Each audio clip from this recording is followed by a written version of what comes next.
Strong. Thanks for being here. Okay, so quick show of hands before I get started. How many in this room are Vermont residents? Excellent. Okay, so and just New Hampshire, just so I get a feel for where you're saying. Excellent. Okay, great. So, thank you. So, my name is Ann Goodrich, and I work with Upper Valley Strong. We are called a community organization active in disaster. And for us being joining UVAW was a natural extension of what we do. We aren't about reinventing the wheel. We're about working with existing organizations and infrastructure. And I'll go through this presentation. Most of my experience is in Vermont, but in 2013, and unfortunately for Julia, we weren't around in 2005. And I think organizations like this would have been really key to reducing that $3.5 million ticket that you had to deal with. But in 2013, we ventured into New Hampshire, which was a very different animal. And we have a lot of hope for working with New Hampshire, but it is very different. Vermont learned the hard way with Irene.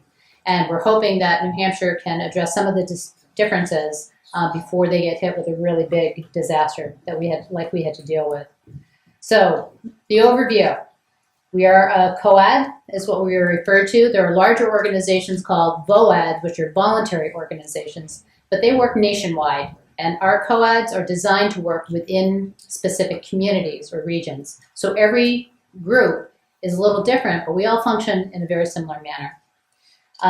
We're going to cover effective collaboration and lessons we learned from Irene. We'll talk a little bit about the 2013 Slayton Hill flood event, and then I'll let you know how you can get involved.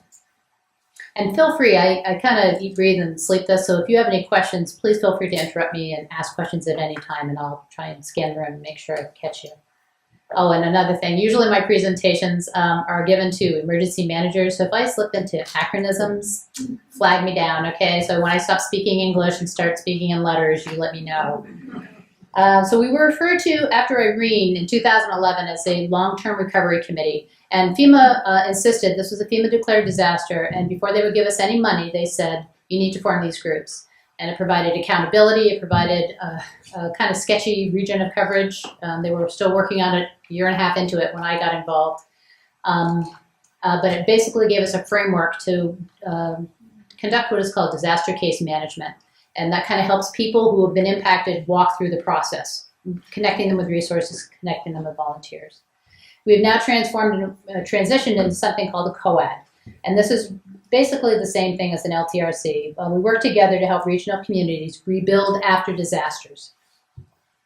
And Upper Valley Strong coordinates. That is the biggest thing that we do. We manage volunteers. It's a resource that every region has, that every community has. And we act as like the point person to coordinate between the impacted homeowner and business owner or renter and connect them with the resources and the volunteers.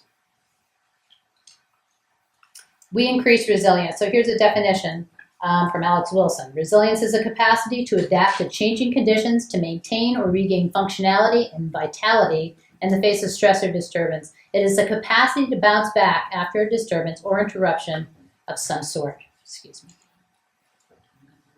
So there are guiding principles for every COAD. So somebody was asking me, are you like do you pass a test or do you have to do some registration? And no, we don't. A COAD is any group that passes, the test is bylaws. So if you pass bylaws and you want to get together with other groups and pool resources, you're a COAD in our eyes. And we basically have regular meetings, and every region looks different, but we all want to work together to pool resources.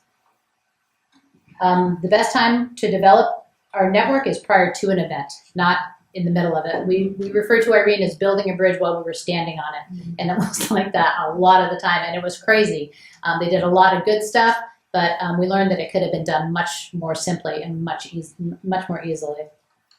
Recovery organizations serve as role models so that people look to these organizations and say, this has been done. So when we didn't know how to do something, we would look down down south in Louisiana and down in the Carolinas and say, how did they do that? And anything that would work for us up here, we would emulate. We think strong partnerships are absolutely essential. And during disaster recovery, all community leadership should be networked for planning, for direction, and for implementation. Primary purpose of a COAD. We fill the gap after emergency response. So responders are great. So they come in, we call them the supermen, superheroes. And they show up the first 3 days. And they're, the fire and the police and the EMTs and people who do that kind of stuff. And I wouldn't want your job for anything. It's really, it's frantic, it's crazy, and they're just trying to get people settled down. While they're getting that stuff done, the first 3 days, we're getting our feet under us and we're contacting our volunteers. We continue long-term recovery to get community back on their feet after disasters. And we work with current emergency management systems to coordinate efforts. So in Vermont, for example, the existing structure was regional planning commissions. So we said, why don't we work with the regional planning commissions? And it's an extension of emergency management, and they have all the connections, and that's really what we want, is access to the information, to know where the people are who need help. So effective collaboration is something we've been working very hard on since Irene. These are the things that we learned. Determining regions of responsibility took far too long. It was well into 2012, more than a year after Irene, so it was almost the end of 2012 before we got regions established. Who was covering what communities? Interaction between response and recovery organizations was almost non-existent. So the responders who were trying to help these people out left them in the lurch for all they knew. There was no one to go to. They didn't know how to connect them to anything. And disaster recovery groups were not well synchronized. There was difficulty accessing disaster damage information. And COADs needed to find a way to remain sustainable. So our COAD, Upper Valley Strong, consists of the Upper Valley Haven, Cover Home Repair, Agency of Human Resources Services with Lynn Boyle, Twin Pines Housing, and other organizations and similar alike, but they all have full-time jobs. So this is a totally voluntary organization that meets probably 3 or 4 times a year just to say who's going to do what when it hits the fan. And then we all go back to our real-time jobs. But there are infrastructure costs, websites, emails, publications, coming to these meetings. So there has to be a way for them to remain viable long-term. This is a lovely graph of the phases of disaster. Ooh, Alex, I'm going to use your pointer. All right, so pre-disaster, we have the threat, we have the warning, we have the impact, and the hits. Here is where all the responders are, and we love them. So they go in, and they do all this lovely heroic stuff, and then we have what's called the honeymoon. Now after the honeymoon, everybody goes, oh my God, everyth's a mess. And it goes way down here. So right about here come into play. Or we had during Irene, it got that bad. So people are coming to terms with the grief, they're working through the grief, we're trying to bring resources, we're trying to help these people get back on their feet, and they're doing reconstruction. So what we're trying to do is take this trough and cut it. So the sooner we get that information from the responders, the sooner we can start reconstruction. Yes? Where does the Red Cross come in there? Theoretically? Theoretically. Right here. We work very hard with the Red Cross because what we are trying to do is say, we want to make you look good. That's the best part of my job. I want to make everybody look good. Help me make you look good. So I say to the Red Cross, you're going to do door-to-door surveys and find out where the damage is. Tell us the information. We'll go help them. They will give you housing. They'll give you some funding. They'll help with sheltering. We are still in the midst of trying to work out what's called a memorandum of understanding so that we know exactly what they're going to do in our region, so that we can rely on them and they know who we are and how they can help us best. So again, as soon as we get that information, the more narrow this trough gets cut right out, and we go immediately from the honeymoon, which I would love to do, right into reconstruction. And we saw that happen in Slayton Hill. So working with the current long-term recovery structure. In Vermont, we went with the Regional Planning Commission. In New Hampshire, it's a little trickier. Funding is very different. Regional Planning Commissions do not have the same operation, but they do have the same access to information, and that's critical. Effective disaster recovery has a lot of players. We work with municipal leadership, work with the regional COAD, and before I get off on the regional COAD, in our region, it's broken up by mostly socioeconomic boundaries. So for example, Bethel, I don't know how many people knew what happened with Bethel during Irene. They are a community in and of themselves. And I said, good for you. And so I know that if it happens in Bethel, I have nothing to do with them. But Lynn Thomas, who's in charge of that COAD, she knows that she can call me if she needs help. or resources or references or even more volunteers. Local businesses, volunteers, and resources. We'll get into that a little bit more. Oops. Okay. Excuse me. And emergency management. We work very closely with not only the Department of Emergency Management, Homeland Security in Vermont, but also with FEMA and the Regional Planning Commission. Very key, especially in Vermont, because all disaster-related information goes to the Regional Planning Commission. And we have an understanding with our RPC that that information goes to us, so we know where people are. 2013 Slayton Hill, so I see a lot of friendly faces in this group. How many people, if you would raise your hands please, volunteered the 2013 flooding in Slayton Hill? Thank you so much for volunteering. And it really was an amazing experience for me personally. In Irene, we never dealt with spontaneous volunteers. Irene was, it all hit the fan, nobody knew what to do. And so people, helped in very disorganized manner, and they helped and they did wonderful things. Hartford, yes, Hartford did, yes, but they did it organically, right? So, which was the only way they could do it. So in Slayton Hill, this was the first time that we had, and I don't know how many people remember, 4th of July weekend, lovely hot weekend, intense rain. And all of Slayton Hill came rushing down the road. And I have a little bit of footage from it. And this was our chance to say, is the system going to work? It was a microburst storm. Flooded basements, those flood debris on properties, washed out driveways, hot, humid weather. And then those flooded basements, all that flood debris, all basement contents, furnaces, everything were damaged. We provided clothing, food. We helped some people relocate to temporary housing. We provided financial assistance. We found people appliances. And we had flood debris removed and transported to a landfill, and was all provided at no cost to the homeowners and the residents. Over 80 local untrained volunteers showed up to help us out. Now, that was phenomenal. So they showed up, we did an initial training, we had them sign paperwork, they didn't know what they were signing, and we sent them on site. And God bless them, they did wonderful stuff. So the community resources that were involved, Longacres Nurseries. Everybody know Longacres Nursery? Okay. I had a truck at that time. I drove over to see Joe Longacre. I said, Joe, do you have some wheelbarrows? This is how co-eds are great. I said, do you have any wheelbarrows I could borrow? I said, take those 4 wheelbarrows over there. Do you need any hoses? I said, yes. Take those 2 hoses over there. You have shovels? I said, yeah, we got shovels. He said, okay, out of here. So I threw them in the truck and drove over to Slayton Hill across the road. And that's how we got those tools. Since then, we've received a grant from New Hampshire Charitable Foundation to get tools and supplies for our volunteers. I would go to restaurants. I went to the little store in downtown Lebanon and said, would you donate lunch to our volunteers? So if you volunteered and you served around lunchtime, hopefully we were able to rustle up a donation for lunch for you.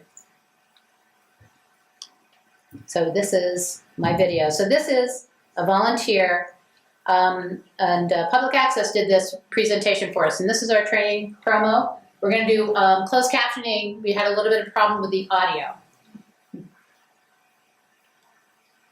True collaboration. You never really know where and when this can happen. I mean, it can happen anywhere at any time without any notice. And sometimes you get notice that here comes a hurricane, but in this instance, it was just a really, really strong local rainstorm that just dumped on one area. And next thing you know, you need to mobilize some help in a hurry. So it's just one thing that you never know when the opportunities are gonna come. You just need to do it.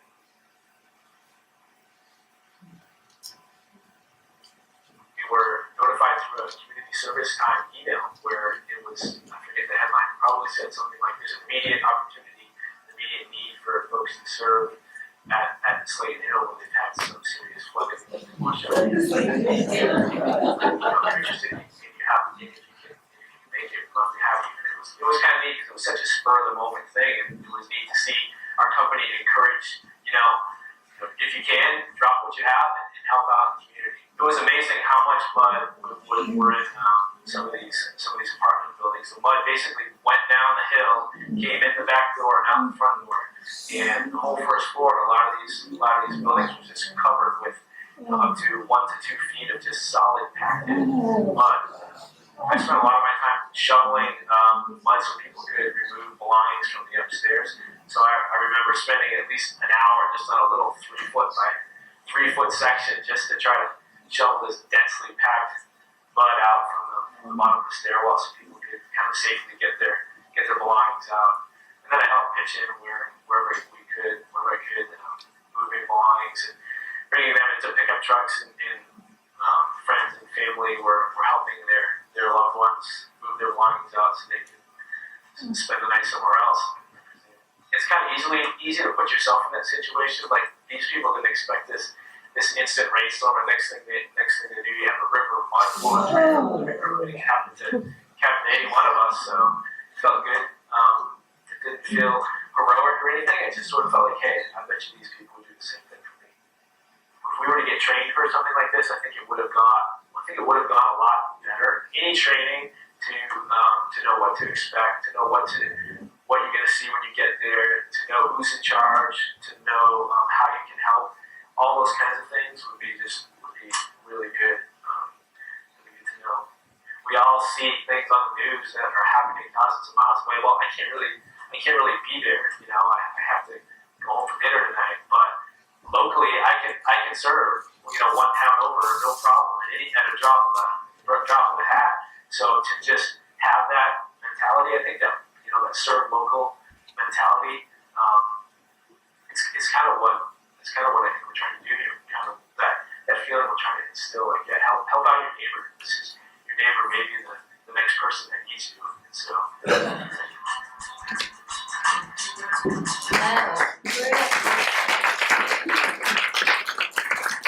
That was Pete Torog, and he's actually a personal friend of mine. It was really great to see him on site. And CATV did that production for us at no cost. So it was really a nice promo that we've had put together. Pete makes a great point in that at that point we had nothing for volunteers. We did a real initial, don't hurt yourself kind of training, and that was about it. But thanks to a grant from the Hope Foundation, we started a first of its kind in our area, training volunteers on basic safety. Don't show up in your Tevas, make sure. And then so we've given them basic training, and we have gone to not only Hypertherm, but also now to TomTom. So with 2 phone calls, I now have 48 volunteers who will show up and know basically how to conduct themselves, bring your lunch, bring some water, and show up here, and they're pre-registered volunteers.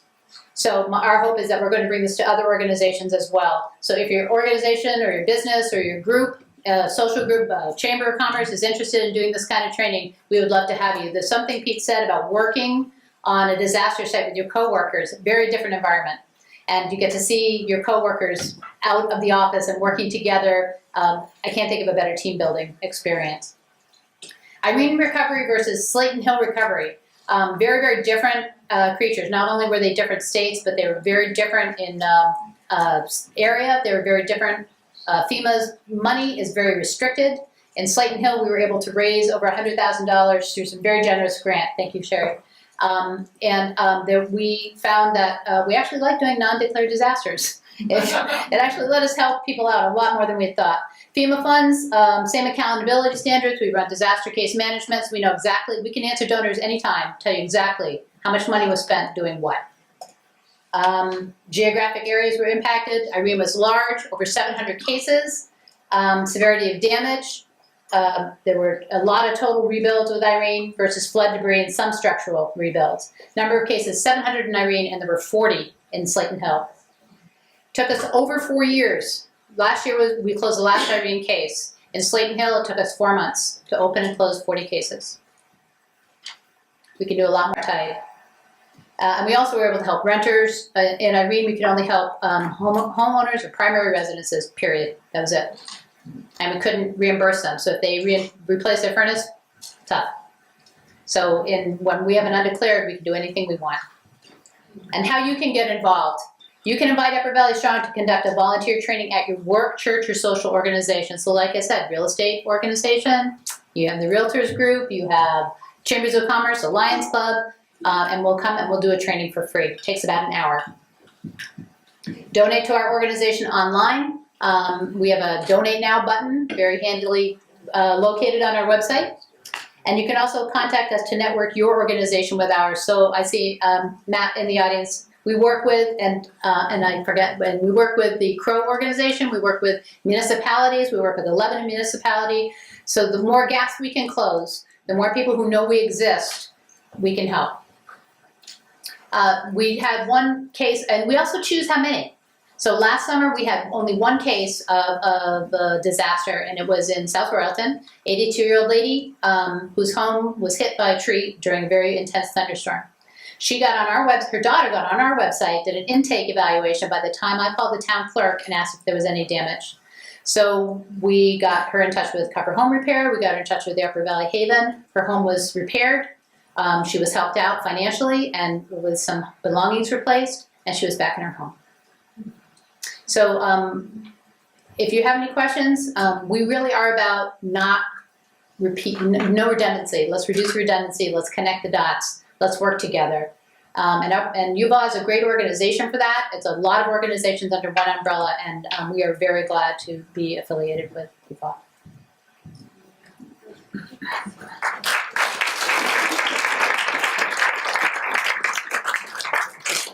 Yep. So are there any questions in the audience? Yes. Can you describe the experience of Irene and Slayton Health? There must have been people who just wanted to come and help. Absolutely. And they just showed up. Absolutely. Yep. And there was no, you didn't know where to go, you didn't know how to help. And we'll get into that in some of these questions. But we also are training contractors, so professional contractors, to manage construction sites. And one of them was from Irene, and he said to have one person who knew what was going on in that case, who was managing one conduit of information. So we are the hub. So when something happens in our region, they call us. So emergency managers know to call us. Planning commissions know to call our organization in our region. And they say, you got somebody in South Royalton. So what should the average citizen do? Call 211. New Hampshire knows that. Okay. New Hampshire residents know that, and I don't know how they did an excellent marketing job. In Vermont, you call 211 and they will reroute your call to us. And that's if you want to volunteer. That's if you want to volunteer, if you need help. Yeah, but if you call 211, it's still a referral. They'll still refer you to us. Yeah. Any questions? Yes. I'm assuming that your range is pretty similar to Vital Communities or smaller maybe? Are there similar organizations to you in Yes. other areas? Yeah. Particularly I'm interested in the southern part of Vermont. Yes. In southern part of Vermont, Brattleboro just started up a co-ed. And so they are run, Chris Campney, they're very tight, closely linked with their regional planning commission. And Chris Campney is awesome. He's a rock star. He's just great. He's from Louisiana, so he gets flooding. Yeah, right. Yeah, he's great. And they are up and running and very, very motivated. Former Irene people on that steering committee. Okay, great. They're great to work with. Any other questions? Okay, so I'm going to tell you that these questions are geared to New Hampshire residents. And I'm going to tell you, this is going to illustrate a little bit about the huge disparity between Vermont and New Hampshire. And I think we can change that disparity. So, in this question, what happens in New Hampshire when you call 211 to report disaster-related damages to your home, business, or property? Good question. I'm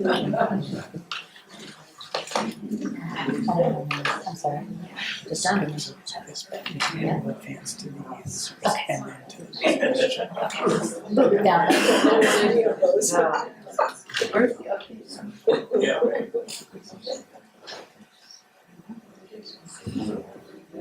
Is it good? Okay, thanks. I can't see the little numbers. Okay. So, 61% said all of the above, and you're right. In New Hampshire, once you call 211 and you tell them you have homeowners insurance, your case is closed for the purposes of 211. Or they will call a VOAD from Massachusetts and tell them that, Mrs. Smith on 41 Elm Street has a flooded basement, would you go help her? They don't call Mrs. Smith. They just tell the VOAD to go show up at her house. So we called 211 and we said, please don't do that. If there's somebody in our region, call us. So now we have an understanding, an MOU with 211 that if happens in our region, which is the Upper Valley region, or whatever that means to anybody. And they give us the information and we take it from there. Thank you. Yes. You're welcome. It's our pleasure. It works. I mean, that's what the killer is. It works. Okay, how much public funding went into addressing the damage from Lebanon, New Hampshire 2013 flooding? Public funding. Funding, so, yeah, public funds, not private. You're gonna have to let me know when the number's up. Sorry, Sherry. This is a team member. Oh, you can ask questions. I'm okay. Public funding, not private donations. Oh, is that? Thank you. Okay. 0, absolutely 0. We raised all of our own funds. In Vermont, we have something called the Vermont, how many people, raise your hands for me please, Vermont Disaster Relief Fund. How many people are aware of that? Thank you. That's the most number of people. It's a privately held and managed fund, and I happen to be on the board. And they have a website, and if you want to do something right away, Vermont Disaster Relief Fund, you can make an online donation. It's tax deductible, and it goes just to direct services. That's all, no administrative fees, just to direct services. And those services go right to the contractors, and that's it. In New Hampshire, hi Susan, in New Hampshire, there is a fund, but it is held differently. So we are trying to encourage New Hampshire legislators to establish a private fund that is very similar to Vermont Disaster Relief Fund, because then it doesn't change hands. And it just goes right into there, everybody knows, and it goes right to direct services. Okay, last question. How can you personally help people in your region whose homes and lives have been impacted by disaster? And I mean specifically in your region.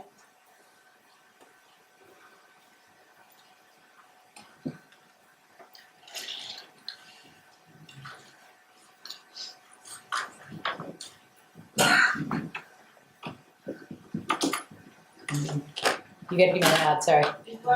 Okay, you can think, you can noodle this one. No Googling it. Yeah, thank you.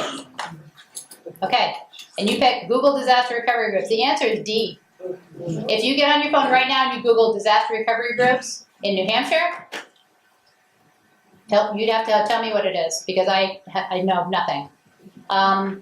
If you donate to the Red Cross, they decide where that money goes. There's no chance that you can control where that goes. And to make a financial donation online, if you can do it in New Hampshire, help me know what that is.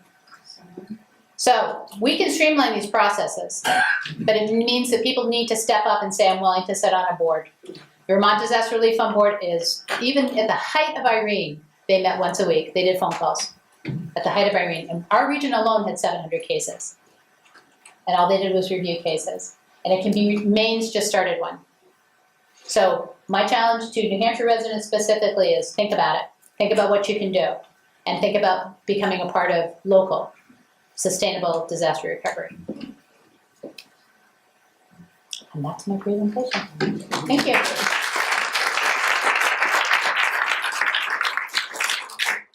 just wondered if anybody had any more questions. Oh, any more questions? I'm sorry. Thank you. Yeah. Yes. Thank you. Yeah, somebody mentioned, like you said, there was 0 public dollars spent on damages, but there was a lot of road work and college that you worked on. No, but not in the work that we did, which was residential long-term disaster recovery. It's not municipal, so we don't do municipal. Were there any other questions? Just to add to that, the state of Vermont helped rebuild the roads. The people living on them couldn't get out without those roads being rebuilt. City of Lebanon had to rebuild that road, and a bunch of the rest of us that live on other roads didn't get our roads repaved when they needed to be repaved because we didn't have enough money to do all of it. Oh yeah, no, it was a zoo. It really was a zoo. You couldn't get there from here, could you? Any other questions? Yes. There's a national group called the International Transformational Resiliency Coalition that's made up of public health and mental health providers who are working in the pre-disaster phase to help build resiliency in communities. And I was wondering if you have any connection to that. Not as of yet, no. And as I said, most of our, as a co-ed, our focus is regional resources. So we are connecting with Clara Martin Center, for example. We are connecting with banks to give financial counseling. As a matter of fact, during Irene, People who regularly took advantage of social services knew where to go. People who had a lot of money, self-recovered. People who got hit hardest, raided our 401ks, raided our retirements, because we didn't know there was help available. And the least that we can do at Upper Valley Strong, we're bringing volunteers to help you. So now we're trying to approach banks and say, can you give us volunteers to give financial counseling to people so they don't do that stuff again? Yes? So I'm just a little confused why you can't use Google to find collect. Oh, no, you can't. You can Google. What I'm saying is, in your region, go on disaster recovery and see what you come up with. Okay, so just in this region specifically. Right, that's what I meant. Yeah, in this question. Yep. Okay. That's it. And I don't even, yeah, and I think we're it. That's what you can find. I just Googled it. Yes. And I'll tell you that the second hit Yeah. comes up with something called New Hampshire Voluntary Organizations Active in Disaster. Yes, that's New Hampshire VOAD. So that's like the Southern Baptist. So that's statewide and actually nationwide, not community. Yeah, and that's as close as I've ever gotten as a statewide organization. And they have huge resources. So anything that our region doesn't cover, we go to those groups and they help us out. All right, well, thank you so much. Thank you for your time.